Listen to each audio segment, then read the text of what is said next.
Learn about another voice and culture of Taiwan with We Love Hakka. 祖马盖啊！我们来听听客家和世界会碰撞出什么火花。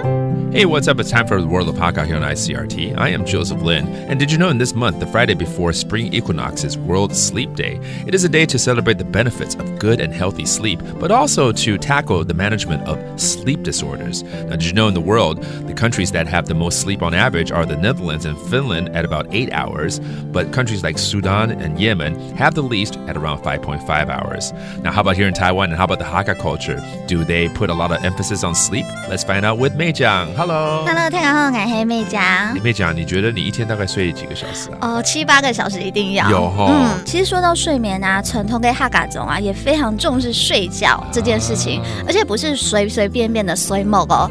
我们要说欧敏秋敏章了，就是要睡好。想睡就睡。对。古所谓的哈嘎种啊，不会对我们说，如果重低啊，睡梦跟时间不要吵醒他哦，因为睡觉睡梦是很重要的事情。没错，睡觉的品质其实也非常重要，够安静、够暗等等之类，才能真的好好的休息，照顾好身心嘛。那个弄声音诶，我爱个时间，小朋友可能会容易受惊吓，还不强压，因为他身心还没有发育完成。这时候呢，他家庭就会拜宠公婆，因为有拜床神，就会觉得说哦，他会守护小朋友的睡眠，这样呢就会后胎好好的长大。给公农家在拜宠公婆的意思嘞，很简单，就会做阿婆的你呢，会特别的我爱出生的第3节，还有10年这位时间，我们会在床头不用一盏灯呢，然后有给酒，还有泡米饭，想吃的，对，然后会特别祭拜呀宠公婆，我爱满月的时候会再以同样的方式来做祭拜。那这边也跟大家分享一下，在哈嘎 VNF 客家委员会也有特别一个动态给汉尼故事，底不会读很多都报爱睡梦。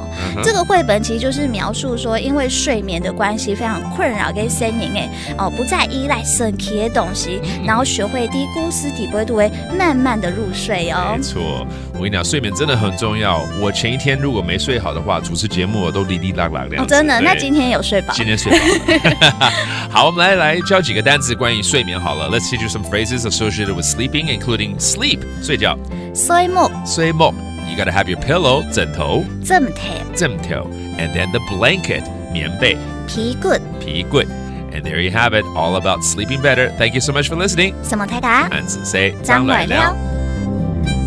客家风情由客家委员会监制。We Love Hakka has been brought to you by the Hakka Affairs Council.